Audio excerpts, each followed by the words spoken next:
BJP ने जिन-जिन पार्टियों के साथ में गठबंधन किया है, सबसे पहले खत्म भी अपनी ही पार्टियों को किया। तो इनको एक ही नेता अभी तक जो है वो बीट कर पा रहा था इनकी राजनीति में, वो थे नीतीश कुमार। अब क्या ऐसी मजबूरी रही कि वो राज्यसभा जा रहे हैं और वहाँ पर सीएम किसको बना रहे हैं। लेकिन इसमें जो मुझे बुरा लगा वो सारे जदयू कार्यकर्ता के लिए लगा। जदयू ने अपना पूरा पार्टी ऐसे बनाया कि इनके बाद का कोई दूसरा चेहरा नहीं है। तो अपने इस निर्णय से मुझे लगता है आने वाले समय में पूरे पार्टी के इमेज को खत्म कर देंगे। मतलब हम तो चले सनम, पार्टी भी लेट हो गई। बीजेपी ने जिन-जिन पार्टियों के साथ में गठबंधन किया है, सबसे पहले खत्म भी अपनी ही पार्टियों को किया है। आप देख लीजिए वहाँ पर चाहे वो जयललिता की पार्टी हो, हरियाणा में इनकी गवर्नमेंट पंजाब में इनकी थी। किसके साथ में थी? अकाली दल। आज के समय अकाली दल का नामो-निशान तक नहीं है। ठीक है? तो जहाँ-जहाँ पर इनका अलायंस हुआ है जिस-जिस पार्टी के साथ में हो उसको खत्म कर दिया कि ये ग्रो ना करे। उड़ीसा में नवीन पटनायक को कोई हरा नहीं सकता था।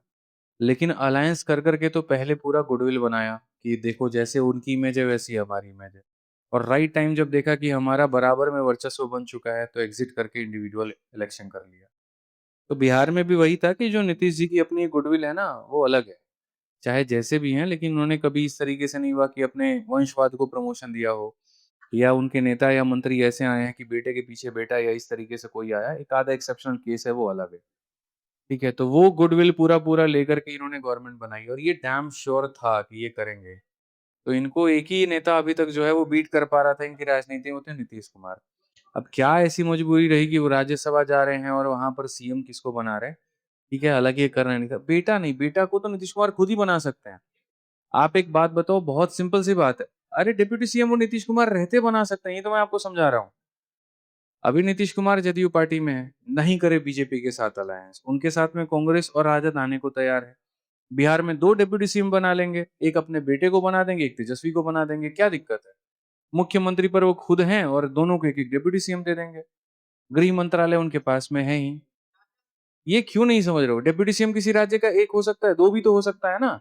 तो 2 क्यों नहीं बना सकते हैं वो? दोनों के विभाग अलग-अलग कर देंगे और अभी भी है। तो ऐसा थोड़ी है कि वहाँ नहीं कर सकते, लेकिन इसमें जो मुझे बुरा लगा वो सारे जदयू कार्यकर्ता के लिए लगा।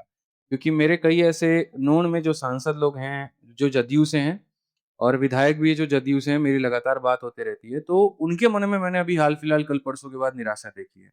क्योंकि क्या होता है ना, आप किसी पार्टी के साथ जुड़े होते हो। उन्होंने ये कहा कि हमें बीजेपी जब इतना पैसा ऑफ़र कर रही थी, तब हमने बीजेपी का साथ नहीं दिया। हमने जो है इनका साथ दिया और आज भी उनके दफ्तर में जाओ तो मोदी की फ़ोटो नहीं होती है। वहाँ पर नीतीश कुमार की फ़ोटो होती है। मैं मिलने जाता हूँ दफ्तर में, मैं देखता हूँ वहाँ पे, तो उनके अंदर में ये निराशा था कि हम मेहनत पार्टी के लिए क्यों कर रहे थे? इसीलिए कि कल के दिन मानो हमारे लीडर जो हैं अगर एक पल के लिए वो इस ज़िम्मेदारी को नहीं लेते, तो दूसरे व्यक्ति को देंगे, जो उसी पार्टी का हो, जैसे बीजेपी होता है। अभी ये मानो एक तरीके से बीजेपी का जो है राष्ट्रीय अध्यक्ष हटेगा, दूसरा आता है, तीसरा आता है, नितिन नवीन अभी बने। ये तो किसको दिया जाता है? पार्टी वाले को ही दिया जाता है। तो इनके मन में ये था कि पार्टी को दिया जाएगा, किसी व्यक्ति को दिया जाएगा। इनको नहीं रहना सीएम, मत रहे, दूसरे को दें लेकिन उसी पार्टी को दें। लेकिन उन्होंने ये काम नहीं किया। तो उससे वो काफ़ी ज़्यादा नाराज़ है, उससे काफ़ी ज़्यादा वो निराश है। और दूसरा ये चाहते भी हैं कि नीतीश जी रहें, लेकिन पता नहीं उनके अपनी क्या विचार है। और इन्होंने जदयू ने अपना पूरा पार्टी ऐसे बनाया कि इनके बाद का कोई दूसरा चेहरा नहीं है। ये बहुत गलत बात है। ये नहीं होना चाहिए। तो अपने इस निर्णय से मुझे लगता है आने वाले समय में पूरे पार्टी के इमेज को खत्म कर देंगे। मतलब हम तो चले सनम, पार्टी भी ले डूबे। ये कहानी होने वाला है।